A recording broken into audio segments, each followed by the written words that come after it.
আল্লামা মুহিবুল্লাহ বাবুনগরী হাফিজাহুল্লাহ তিনি বর্তমান জাতির অভিভাবকত্বের জায়গা থেকে খালিসান লিওয়াজহিল্লাহ একমাত্র আল্লাহকে সন্তুষ্ট করার উদ্দেশ্যে আল্লাহর রাসূল এবং সাহাবায়ে কেরামের মহব্বতের দ্বারা তার দিল ভরপুর, এই জন্য তিনি শানে সাহাবার পক্ষে কথা বলেন।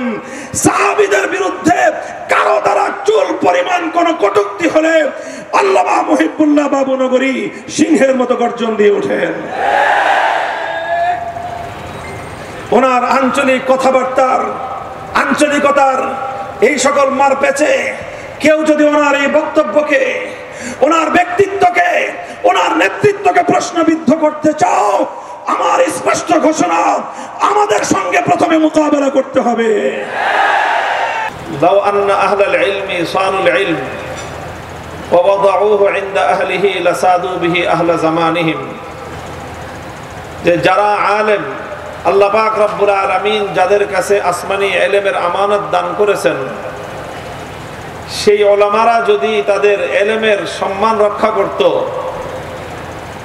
ওলামারা যদি ইলমের হেফাজত করত, বা ওলামারা যদি ইলমের হেফাজত করে, লাসাদু বিহি আহলা জামানিহিম, ইলমের মাধ্যমে আল্লাহ পাক রব্বুল আলামিন আলেমদের কাছে যুগের নেতৃত্ব তুলে দিবেন। ওয়ালাকিন বাযালুহু লিআহলিদ দুনিয়া লিয়ানালু মিন দুনিয়াহুম ফাহানু আলাইহিম, কিন্তু যুগে যুগে দুর্ভাগ্যজনকভাবে যারা ইলমের দিকে মানসুব, মুনতাসিবিনা ইলাল ইলম, যাদেরকে আলেম বলা হয়, আলেম হিসাবে সমাজে যারা পরিচিত, সেই আলেম শ্রেণীর মধ্য থেকে কিছু মানুষ এমন তৈরি হয়েছে, তারা ইলমটাকে দুনিয়াদারদের কাছে বিক্রি করে দিয়েছে দুনিয়া হাসিল করার জন্য, দুনিয়ার স্বার্থ উদ্ধার করার জন্য, দুনিয়ার টাকা পয়সা হাসিল করার জন্য, দুনিয়ার মান মর্যাদা অর্জন করার জন্য, অথবা দুনিয়ার ক্ষমতার হালুয়া রুটি ভাগবাটোয়ারা পাওয়ার জন্য তারা ইলমকে দুনিয়াদারদের পায়ের সামনে কোরবান করে দিয়েছে। বিনিময়ে তারা কি পেয়েছে? দুনিয়ার ক্ষমতা পেয়েছে না দুনিয়ার মর্যাদা পেয়েছে? না, তারা দুনিয়ার কোনো স্বার্থ উদ্ধার করতে পেরেছে। ফাহানু আলাইহিম, বরং যেই সকল দুনিয়াদারদের কাছ থেকে দুনিয়া হাসিল করার জন্য আলেম নামধারী কিছু লোক দুনিয়াদারদের পায়ের সামনে ইলমে দ্বীনকে যারা কোরবান করেছে, ফাহানু আলাইহিম, সর্বপ্রথম তারা সেই সকল দুনিয়াদারদের দ্বারাই লাঞ্ছিত হয়েছে। অত্যন্ত গুরুত্বপূর্ণ তারিখী একটা কথা, কোরআন এবং হাদিসের দ্বারা শতভাগ সমর্থিত এই কথা। হাদিসের মধ্যে রাসূল আকরাম সাল্লাল্লাহু আলাইহি ওয়াসাল্লাম উম্মতকে সতর্ক করেছেন যে তোমাদের মধ্যে একদল আলেম এমন হবে, তারা বলবে যে আমরা নাআতিল উমারা, যে আমরা দুনিয়ার ক্ষমতাবানদের কাছে যাব। কেন? যে দুনিয়ার ক্ষমতাবানদের কাছ থেকে, ক্ষমতাসীনদের কাছ থেকে কিছু দুনিয়ার ভাগবটোয়ারা, কিছু টাকা পয়সা, কিছু ক্ষমতা যদি আমরা তাদের কাছ থেকে নিয়ে নিতে পারি, ওয়ানাতাজিলু বিদীনিনা, আমাদের দ্বীন আমরা তাদের কাছ থেকে রক্ষা করব, শুধু তাদের কাছে যাব, দুনিয়ার পোটলাটা নিয়েই আমরা সেখান থেকে চলে আসব। কথা বুঝতেছেন আপনারা আমার? অনেক আলেমের এরকম মাঝে মাঝে চিন্তা হয় যে আমরা দুনিয়ার ক্ষমতাবানদের কাছ থেকে ওনাদের কাছে যাব, গিয়ে তাদের কাছ থেকে শুধু দুনিয়াটা হাসিল করেই চলে আসব। আল্লাহর পয়গম্বর মুহাম্মদ আরবি সাল্লাল্লাহু আলাইহি ওয়াসাল্লাম বলেছেন, লা ইয়াকুনু যালিক কামা লা ইজতানা মিনাল কাতাদি ইল্লা শাউক। মনে রেখো, মান্দার কাছে যাবা, কাঁটাদার বৃক্ষের কাছে যাবা, আর মনে করবা সেখান থেকে শুধুমাত্র ফুলটা হাসিল করে ফুল পেরে নিয়ে দৌড়ে চলে আসবা, সেই কাঁটাওয়ালা গাছের কাঁটা তোমার গায়ে বিদ্ধ হবে না। এই কথা মনে করে যারা কাঁটাদার বৃক্ষের কাছে শুধুমাত্র ফুল অর্জন করতে যাও, তোমরা বোকার স্বর্গে বসবাস করো। কামালা ইজতানা মিনাল কাতাদি ইল্লা শাউক, যেই গাছে শুধু কাঁটা আছে সেখানে গেলে কোনোদিন ফুল পাবে না, সেখান থেকে কাঁটার আঘাতই তুমি পাবে। মুহতারাম হাজিরিন, আজ আমরা এমন একটা ঐতিহাসিক সময়ে উপনীত। এই সময়ে বিশেষ করে এই বাংলাদেশের সরজমিনে বাংলা, আমাদের অতীত ঐতিহ্যের বাংলাদেশ, শত শত বছর ধরে যে বাংলার মাটিকে আমাদের পূর্বসূরীরা প্রথমে নিজের মাথার ঘাম পায়ে ফেলে মাথার ঘাম দিয়ে মাটিকে সিক্ত করেছেন, তারপর রাতের অন্ধকারে মাটিতে চোখের অশ্রু দিয়ে মাটিকে সঞ্জীবিত করেছেন, এরপরে মাটিতে বুকের রক্ত ঢেলে দিয়ে মাটিকে উজ্জীবিত করেছেন। সেই মাটির সর্বশেষ আশ্রয় এবং ভরসার স্থল এই জাতির আলেম সমাজ। হে জাতির আলেম সমাজ, বিশেষ করে বাংলার প্রাচীনতম দ্বীনি ইদারা উম্মুল মাদারিস হাটহাজারী মাদ্রাসা এবং এই হাটহাজারী জনপদ এবং এর সাথে সংশ্লিষ্ট বাংলার আলেম সমাজকে, তালেবে ইলমদেরকে আমি স্মরণ করায় দিতে চাই। তোমাদেরকে নিকট অতীতের ইতিহাস স্মরণ করিয়ে দিয়ে বলতে চাই, যদি তোমরা ভুল করো, ভুল করবে বাংলাদেশ। তোমরা যদি অটল অবিচল থাকতে না পারো, ধ্বংস হবে বাংলাদেশ। তোমরা যদি অবিচল এবং অটল থাকতে পারো, রক্ষা পাবে বাংলাদেশ। আমার এই কথাটা কারো কাছে অতিরঞ্জিত বলে মনে হতে পারে। কেউ মনে করতে পারে আমি একজন তালিবুল ইলম হিসেবে আমি আলেমদের সম্মানকে অতিরঞ্জিত করে বলছি। আল্লাহর কসম খেয়ে বলি, আমি আমার এই জীবদ্দশায় বাংলাদেশের ইতিহাস যতটুকু আমি দেখেছি, যতটুকু আমি ইতিহাসের পাতা থেকে পড়েছি, আমি দেখেছি বারবার এ বাংলার ক্রান্তিকালে আলেম সমাজ তারা এই বাংলাদেশের এই জমিনের স্বাধীনতা, এই জাতির স্বকীয়তা রক্ষার জন্য দুর্ভেদ্য প্রাচীরের মতো দাঁড়িয়ে গেছে। তারা হলো আলেম সমাজ। দেখো, 2013 সালের ইতিহাস পর্যালোচনা করো। 2013 সাল খুব বেশি দিন আগের কথা নয়, মাত্র এক যুগ আগের কথা। 12 বছর আগের বাংলাদেশ, বাংলাদেশের 2013 সালের ফেব্রুয়ারি মার্চের বাংলাদেশ যদি কেউ পর্যালোচনা করো, বাংলাদেশের স্বাধীনতার, বাংলাদেশের আকাশে, বাংলাদেশের ঈশান কোণে কালো মেঘ ছেয়ে গিয়েছিল। বাংলাদেশের আকাশে কাল বৈশাখীর পূর্বাভাস দেখা দিয়েছিল। বাংলাদেশের স্বাধীনতা বিপন্ন হওয়ার পথে ছিল। বাংলাদেশের মুসলমানদের ঈমান এবং ইসলাম ধ্বংস হয়ে যাওয়ার দ্বার প্রান্তে উপনীত ছিল। আমরা তখন দেখেছিলাম একদিকে বাংলাদেশ, আরেকদিকে ইসলাম বিপন্ন হওয়ার পথে। কি হয়েছিল? কিভাবে স্বাধীনতা এবং ইসলাম একসাথে বিপন্ন হওয়ার পথে ছিল আমরা দেখেছি তখন। আমি 2013 সালের ফেব্রুয়ারি মাসের কথা বলছি, আমি 2013 সালের মার্চ মাসের কথা বলছি। বাংলাদেশের প্রতিটি প্রত্যন্ত অঞ্চলে, প্রতিটি পাড়ায় পাড়ায়, গ্রামে গ্রামে, বাজারে বাজারে আমাদের বিভিন্ন জায়গায় বিভিন্ন দায়িত্ব পালনের জন্য বিচরণ করতে হয়। প্রায় প্রতিদিন সন্ধ্যায় দেশের কোনো না কোনো প্রত্যন্ত অঞ্চলের গ্রামগঞ্জ, শহর নগর দিয়ে আমাদেরকে অতিক্রম করতে হয়। আমরা তখন দেখতাম সন্ধ্যাবেলায় গ্রামের একটা বাজারের ভিতর দিয়ে অতিক্রান্ত হলেও আমরা দেখতাম সন্ধ্যাবেলায় কিছু মানুষ মঙ্গল প্রদীপ নিয়ে দাঁড়িয়ে আছে। মুসলমানদের দেশ, 90% মুসলমানের দেশ। এই দেশটাকে মুসলমানরা এমনিতেই মাগনা খরিদ করে নাই, বুকের রক্ত দিয়ে কিনেছে। এই রক্ত দিয়েছে দেশের মুসলমান।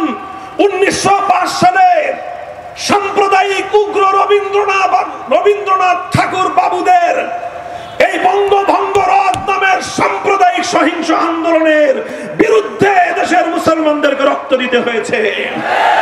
রক্ত দিয়ে এই পূর্ব বাংলায় কলকাতার দাদা বাবুদের আধিপত্য খর্ব করেছিল মুসলমানেরা।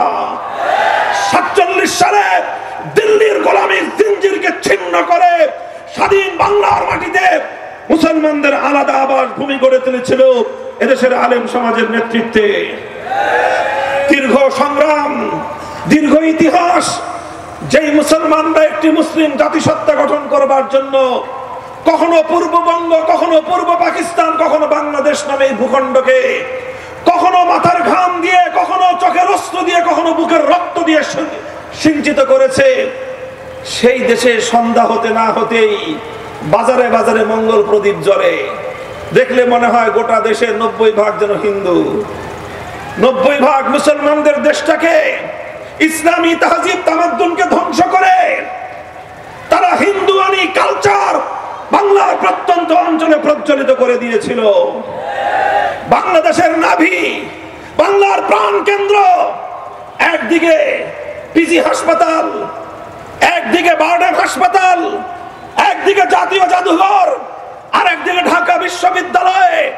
বাংলাদেশের ঢাকার শহরের প্রাণ কেন্দ্রের এই গুরুত্বপূর্ণ সড়কের মধ্যখানে বসে দিন রাত 24 ঘন্টা বাংলাদেশের স্বাধীনতার বিরুদ্ধে কার্যকলাপ পরিচালিত হয়।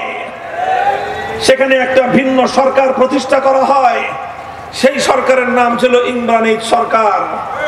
সেই সরকারের কলকাঠি নাড়ানো হতো পার্শ্ববর্তী দেশ থেকে, যেখান থেকে তাদের জন্য প্রতিদিন শত শত ডেক পোলাও বিরিয়ানি রান্না হয়ে ওখানে এসে শাহবাগের সেই চত্বরে পোলাও বিরিয়ানি সেটা বন্টন হতো। সেই দেশ থেকে উস্কানি দিয়ে, আস্কারা দিয়ে বাংলার রাজধানী মসজিদের শহর ঢাকার প্রাণ কেন্দ্রে বসে বাংলাদেশ থেকে ইসলামকে বিতাড়িত করবার প্রকাশ্যে তারা যুদ্ধ ঘোষণা করেছিল। এই ছিল 2013 সালের বাংলাদেশের চিত্র। দীর্ঘ ইতিহাস বলবো না, কয়েকটা শব্দ বললাম। 2013 সালের জানুয়ারি, ফেব্রুয়ারি, মার্চের ইতিহাস তোমরা পর্যালোচনা করে দেখো। 2013 সালের জানুয়ারি, ফেব্রুয়ারি, মার্চ এই 3 মাসের শুধুমাত্র জাতীয় পত্রিকাগুলো যদি তোমরা কেউ পাও, পত্রিকাগুলোর অফিস থেকে, অতীত স্মৃতির থেকে, পাঠাগারগুলো থেকে তোমরা পড়ে দেখবা, তোমরা অনুমান করতে পারবা সেই সময় বাংলাদেশের কি অবস্থা ছিল।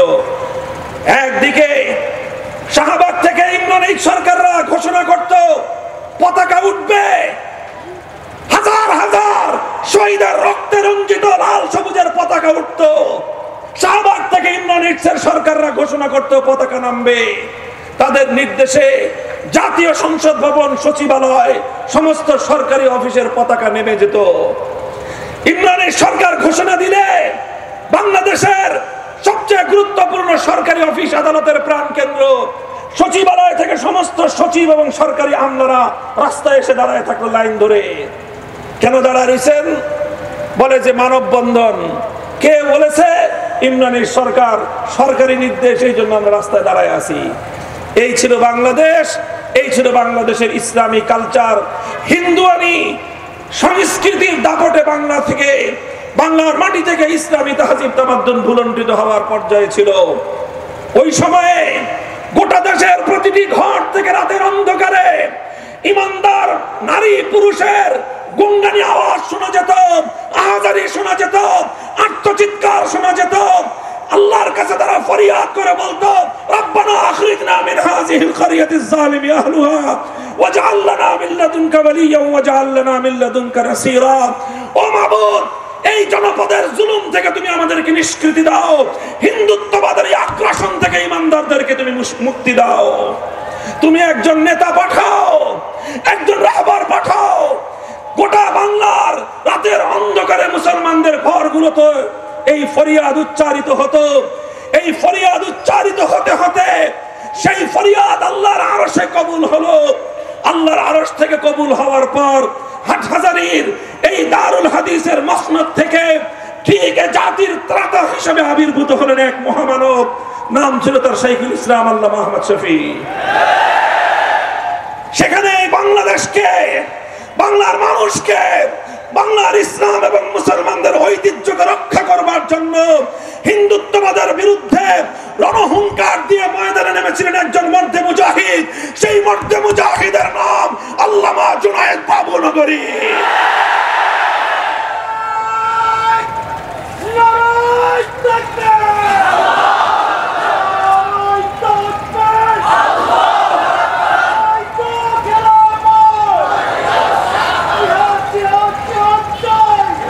মুহতারাম হাজিরিন, এই অবস্থার মধ্য দিয়ে 2013 সালের 6 এপ্রিল ঢাকার প্রাণ কেন্দ্র শাপলা চত্বরে লং মার্চ হলো। গোটা নাস্তিক পাড়া এই লং মার্চকে রুখে দাঁড়াবার জন্য বাংলাদেশকে অচল করে দিল। ফ্যাসিবাদী শেখ হাসিনার নেতৃত্বে মুরগি চোরা শাহরিয়ার কবিরদের দল হেফাজতে ইসলাম বাংলাদেশকে রুখে দেওয়ার শপথ গ্রহণ করলো। শাইখুল ইসলামের সৈনিকেরা, বাংলার মুসলমান সিংহ শার্দুলেরা শপথ নিল, নৌপথ, রেলপথ, রাজপথ অবরোধ করতে পারবো, শাপলা চত্বরে হেফাজতের কর্মীদের অগ্রযাত্রা রুখে দিতে পারবে না।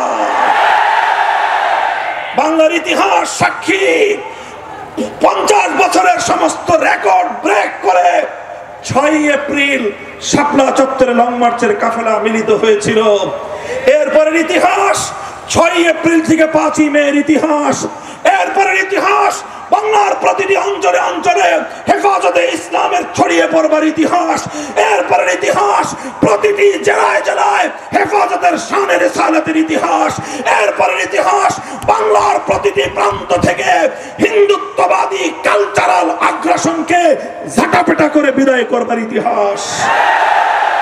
সেই ইতিহাসের সর্বশেষ অধ্যায় রচিত হয়েছিল 5 মে ঐতিহাসিক শাপলা চত্বরে। শাপলা চত্বরে অনিঃশেষ এক মুসলমানদের শাহাদাতের যাত্রা শুরু হয়েছিল। কয়েক লক্ষ লক্ষ মানুষের এক অনিঃশেষ যাত্রা ছুটেছিল। বাংলার 50 বছরের ইতিহাসের সর্বশেষ সর্ববৃহৎ গণজমায়েত হয়েছিল শাপলা চত্বরে। নবী প্রেমিক জনতা সেদিন ফ্যাসিবাদের বিরুদ্ধে রুখে দাঁড়িয়েছিল, রক্ত দিয়েছিল, জীবন দিয়েছিল।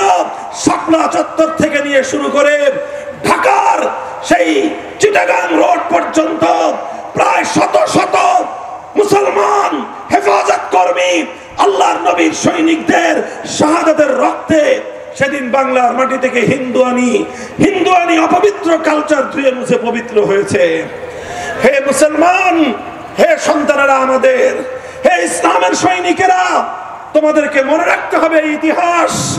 যখন আমার দেশের স্বাধীনতাকে, আমার দেশের ঐতিহ্যকে হিন্দুত্ববাদের অপবিত্রতার দ্বারা কালিমা যুক্ত করার চেষ্টা করা হয়েছিল, আমরা সেদিনে মাটিকে পবিত্র করেছিলাম পানি দিয়ে ধুয়ে নয়। আমরা বুকের তাজা শাহাদাতের রক্ত দিয়ে বাংলার মাটিকে পবিত্র করেছি। শেখ হাসিনা চেয়েছিল 6 মের সূর্য ওঠার আগে আমার শহীদ ভাইদের রক্তের দাগ পানি দিয়ে ধুয়ে ফেলতে, চেয়েছিল পানি দিয়ে মুছে ফেলতে, চেয়েছিল আমার শহীদ ভাইদের শাহাদাতের রক্ত নিয়ে জাতীয় সংসদে দাঁড়িয়ে উপহাস করতে। কিন্তু পাগলি জানতো না, সে জানতো না যে পানি দিয়ে ধুয়ে, পানি দিয়ে শহীদের রক্ত মুছে ফেলা যায় না। সে জানতো না যে মিথ্যাচারের মাধ্যমে শাহাদাতের ইতিহাসকে মুছে ফেলা যায় না। সে ঘোষণা করেছিল শাপলা চত্বরে আমার শহীদ ভাইয়েরা নাকি বুকের মধ্যে রং মেখে শুয়েছিল। সংগ্রামী সাথী ও বন্ধুগণ, শেখ হাসিনার এক লেসপেন্সার ছিল, সেই সময়ে তাকে বলতো রেলের কালো বিড়াল। মনে আছে?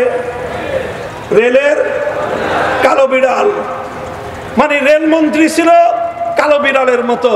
এই জন্য দেশের মানুষ আদর করে তার নাম দিয়েছিল রেল বিভাগের কালো বিড়াল। সেই কালো বিড়াল ঘোষণা দিয়েছিল হেফাজতের নেতা কর্মীরা সুবহানাল্লাহ পড়তে পড়তে শাপলা চত্বর থেকে পালিয়ে গিয়েছে। আমি তার বক্তব্যের কাউন্টার করেছিলাম। আমি তার এবং তার দলের সেক্রেটারি জেনারেলের বক্তব্য কাউন্টার করে বলেছিলাম, সৈয়দ আশরাফ সাহেব, সৈয়দ আশরাফ সাহেব, আপনারা আমাদেরকে বিতাড়িত করবেন তো দূরের কথা, আপনারা কোন পথে পালাবেন সেই পথ দেখার চেষ্টা করুন। কালো বিড়ালকে লক্ষ্য করে বলেছিলাম, হে রেলের কালো বিড়াল, হেফাজতের নেতা কর্মীরা সুবহানাল্লাহ পড়তে পড়তে পালিয়ে যায় নাই, বরং তারা সুবহানাল্লাহ আলহামদুলিল্লাহ পড়তে পড়তে বাংলার 56,000 বর্গ মাইলে ছড়িয়ে পড়েছে। বিপ্লবের নতুন ভিত তৈরি হচ্ছে। হেফাজতের নেতা কর্মীরা 13 সালে সারা বাংলাদেশে ছড়িয়ে পড়ে 2024 সালের জুলাই মাসে আবার তারা ঢাকার রাজপথ দখল করেছিল। আমরা বলি এ কথাই, 2024 সালের জুলাই বিপ্লবের ভিত রচিত হয়েছিল 2013 সালের 5ই মে। 2013 সালে হেফাজতে ইসলাম শাহাদাতের রক্ত দিয়ে ফ্যাসিবাদের বিরুদ্ধে বিপ্লবের মঞ্চ তৈরি করেছিল। সেই মঞ্চে 2024 জুলাই বিপ্লব সংগঠিত হয়েছে। কাজেই হে আমার ভাইয়েরা, হে আমার তালেবে ইলম সাথীরা, হে হাটহাজারী, বাবুনগর এবং অন্যান্য কওমি মাদ্রাসার সন্তানেরা, তোমরা মনে রেখো তোমাদের পূর্বপুরুষদের এই বীরত্বগত ইতিহাস, তারা যদি সেদিন জুলুমের বিরুদ্ধে রুখে না দাঁড়াতেন, সেদিন যদি শাপলা চত্বরে আল্লামা জুনায়েদ বাবুনগরী রহমতুল্লাহি আলাইহি বুলেটের মুখে নিজের বুক চিতিয়ে দাঁড়িয়ে না যেতেন, বাংলাদেশের স্বাধীনতা সেদিনই বিপন্ন হতো। আমি আমার সর্বশেষ যে পয়গামটা তোমাদেরকে দিয়ে যেতে চাই, আমি বলছি, হে আলেম সমাজ, আমাদের ত্যাগ এবং কোরবানির মাধ্যমে আল্লাহ পাক রব্বুল আলামিন আমাদের ইজ্জত লিখে রেখেছেন। মনে রাখো, আমরা যতদিন অন্যায়ের সঙ্গে নিরাপদ থাকবো, আমরা যতদিন হকের ঝান্ডা নিয়ে সামনে অগ্রসর হব, ইজ্জত আর সম্মান এসে আমাদের পদচুম্বন করবে। নাহনু কওমুন আ'আজ্জানাল্লাহু বিল ইসলাম, আমরা সেই জাতি আল্লাহ পাক রব্বুল আলামিন যাদেরকে ইজ্জত এবং সম্মান দিয়েছেন ইসলামের মাধ্যমে। আমি আপনাদেরকে বলি, হাসান বসরি রহমতুল্লাহি আলাইহির যে উদ্ধৃতি আমি আপনাদের সামনে উল্লেখ করলাম, সেই উদ্ধৃতির মাধ্যমে প্রমাণ হয় উলামায়ে কেরাম স্বতন্ত্র স্বকীয় অবস্থান নিয়ে রাজনীতিতে আপনারা বুক টান করে দাঁড়িয়ে যান। অন্য কারো এজেন্ডা বাস্তবায়ন করবার জন্য উলামায়ে কেরামের ইলম এবং জুবান যেন ব্যবহার না হয়, সেই ব্যাপারে আলেম সমাজকে সর্বপ্রথম সোচ্চার থাকতে হবে। আমরা অন্যায়ের বিরুদ্ধাচরণ করি, আমরা আমাদের ইতিহাস সকল বাতিলের মোকাবেলা করি। আমরা আমাদের উলামায়ে দেওবন্দের ইতিহাস, বাতিল যখন যে আকৃতিতে মাথা চড়া দিয়ে উঠে, আমরা তখন সেই বাতিলের মোকাবেলা করার জন্য রাজপথে নামি। কথা ঠিক না বেঠিক? আমাদের বর্তমান আমির হেফাজত বাংলার আলেমকুল শিরোমণি আল্লামা শাহ মুহিবুল্লাহ বাবুনগরী বর্তমান সময়ের সকল বাতিলের মোকাবেলায় নিরপেক্ষ ভূমিকা পালন করে চলেছেন। আল্লামা জুনায়েদ বাবুনগরীর প্রধান হাতিয়ার হিসেবে, তার প্রধান সৈনিক হিসেবে জালিম শাহী ফ্যাসিবাদী শেখ হাসিনা মামুনুল হককে চিহ্নিত করেছিল। আমি তার টার্গেট ছিলাম না, তার টার্গেট ছিল আল্লামা জুনায়েদ বাবুনগরী। তিনি জুনায়েদ বাবুনগরীর হাতকে দুর্বল করতে চেয়েছিলেন, তিনি জুনায়েদ বাবুনগরীর সংগ্রামকে ব্যর্থ করে দিতে চেয়েছিলেন। তিনি মনে করেছিলেন মামুনুল হক জুনায়েদ বাবুনগরীর সৈনিক, মামুনুল হককে তোমরা অচল করে দাও, জুনায়েদ বাবুনগরী অচল হয়ে যাবে। আল্লামা জুনায়েদ বাবুনগরীর ভয়ে শেখ হাসিনা প্রতিটি মুহূর্তে শঙ্কিত থাকতো। এই জন্য আমি মনে করি, এবং এটা আমি বারবার বলে আসছি, শেখ হাসিনা অন্যায় ভাবে, ষড়যন্ত্রমূলক ভাবে সে তার শত্রুকে চিহ্নিত করে সর্বপ্রথম আল্লামা আহমদ শফি রহমতুল্লাহি আলাইহিকে তারা শহীদ করেছে। তাকে শহীদ করে সেই শাহাদাতের দায়ভার চাপিয়ে দিতে চেয়েছে আল্লামা জুনায়েদ বাবুনগরীর উপর। এরপরে যখন দেখেছে এটা দিয়ে তার কাজ হয় নাই, আল্লামা জুনায়েদ বাবুনগরী রহমতুল্লাহি আলাইহিকে ষড়যন্ত্রমূলক ভাবে তাকে হত্যা করেছে, শহীদ করেছে। শহীদে ইসলাম আল্লামা জুনায়েদ বাবুনগরী রহমতুল্লাহি আলাইহি চলে গেছেন। আমাকে যারা জুনায়েদ বাবুনগরীর সৈনিক মনে করত, আমি সেই ইসলাম বিদ্বেষী চক্রের সামনে স্পষ্ট ঘোষণা দিতে চাই, আল্লামা জুনায়েদ বাবুনগরী চলে গেছেন, মুহিবুল্লাহ বাবুনগরী আছে। মামুনুল হক যেরকম জুনায়েদ বাবুনগরীর দক্ষিণ হস্ত ছিল, মামুনুল হক আল্লামা মুহিবুল্লাহ বাবুনগরীর সৈনিক হিসেবে ভূমিকা পালন করে যাবে।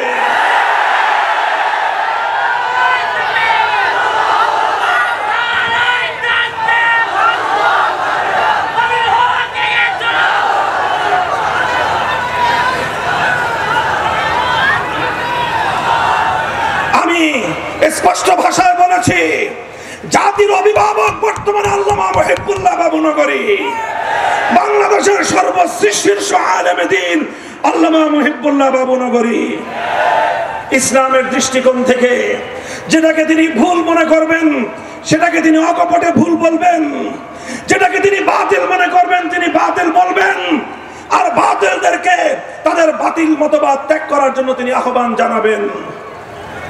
এতে কারো যদি বেজার লাগে, খারাপ লাগে, আমাদের কিছুই করার নাই। কথা ঠিক না বেঠিক? আল্লামা মুহিবুল্লাহ বাবুনগরী হাফিজাহুল্লাহ তিনি বর্তমান জাতির অভিভাবকত্বের জায়গা থেকে খালিসান লিওয়াজহিল্লাহ একমাত্র আল্লাহকে সন্তুষ্ট করার উদ্দেশ্যে আল্লাহর রাসূল এবং সাহাবায়ে কেরামের মহব্বতের দ্বারা তার দিল ভরপুর, এই জন্য তিনি শানে সাহাবার পক্ষে কথা বলেন। সাহাবীদের বিরুদ্ধে কারো দ্বারা চুল পরিমাণ কোন কটূক্তি হলে আল্লামা মুহিবুল্লাহ বাবুনগরী সিংহের মতো গর্জন দিয়ে ওঠেন। ওনার আঞ্চলিক কথাবার্তার আঞ্চলিকতার এই সকল মার পেছে কেউ যদি ওনার এই বক্তব্যকে, ওনার ব্যক্তিত্বকে, ওনার নেতৃত্বকে প্রশ্নবিদ্ধ করতে চাও, আমার স্পষ্ট ঘোষণা, আমাদের সঙ্গে প্রথমে মোকাবেলা করতে হবে। 2 নম্বর কথা, আল্লামা মুহিবুল্লাহ বাবুনগরী কাউকে খুশি করার জন্য কারো বিরুদ্ধে কথা বলেন না। খুশি করতে চান একমাত্র কাকে? চিৎকার করে বলে একমাত্র কাকে? আল্লাহকে খুশি করা তার মাকসাদ। 2013 সালের শাপলা চত্বরের বিপ্লব জুলাই বিপ্লব ছিল না, তবে সেটা জুলাই বিপ্লবের ভিত তৈরি করেছে। মনে রাখবেন 2024-এর জুলাই বিপ্লবের মাধ্যমে বাংলার তরুণ ছাত্র জনতা এক নতুন প্রেরণা তারা অর্জন করেছে, নতুন সাহস তারা বুকে সঞ্চয় করেছে। জুলাই বিপ্লবে প্রমাণ হয়েছে বিপ্লবের জন্য কোনো রাজনৈতিক দল লাগে না। জুলাই বিপ্লব প্রমাণ করেছে বিপ্লবের জন্য কোনো বড় নেতার প্রয়োজন নাই। বিপ্লবের জন্য প্রয়োজন একদল বিপ্লবী সাহসী উদ্যমী তরুণ জনতার প্রয়োজন। আমরা বাংলার মাটিতে নতুন স্লোগান তুলতে চাই। বাংলার মানুষ অনেক রকম বাংলাদেশ দেখেছো, আমরা একবার সোনার বাংলাদেশ দেখেছি, স্বর্ণ কিছুই খুঁজে পাই নাই। নতুন বাংলাদেশ দেখেছি, পুরাতন বস্তা পচা ছাড়া আর কিছুই পাই নাই। সবুজ বাংলাদেশ দেখেছি, ধূসর মরুভূমি ছাড়া কিছুই দেখি নাই। ডিজিটাল বাংলাদেশ দেখেছি, বাংলার মাটি থেকে কোটি কোটি ডলার পাচার করে বেগম পাড়া গড়া ছাড়া আর কোন ডিজিটাল আমরা কোনো কিছুর উন্নতি দেখি নাই। সোনার বাংলাদেশ দেখা শেষ, নতুন বাংলাদেশ দেখা শেষ, সবুজ বাংলাদেশ দেখা শেষ, ডিজিটাল বাংলাদেশ দেখা শেষ। এবারের বাংলাদেশ হবে ইসলামের বাংলাদেশ, খেলাফতের বাংলাদেশ।